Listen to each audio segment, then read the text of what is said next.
Hi అండి, welcome to Krishna Sita YouTube channel. ఒక్కొక్కసారి అనుకోకుండా మనం చెయ్యని తప్పుకి నిందలు పడుతూ ఉంటాం. అప్పుడు మన మనస్సు ఎంతో బాధపడుతుంది. మాటల్లో చెప్పలేం, భరించిన వాళ్ళకి మాత్రమే తెలుస్తుంది.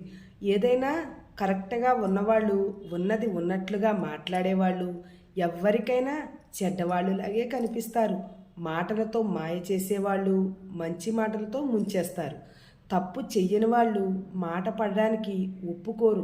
ఎందుకంటే చెయ్యని తప్పుకి బాధితులు అవ్యామే అని పదే పదే తలచుకుంటారు కాబట్టి.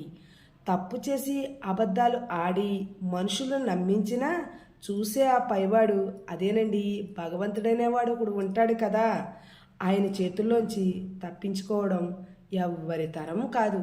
అవునంటారా కాదంటారా? వీడియో నచ్చితే లైక్ చేయండి. అలానే కొత్తగా చూసేవాళ్ళు ఎవరైనా ఉంటే మన ఛానల్ని సబ్స్క్రైబ్ చేసుకోండి.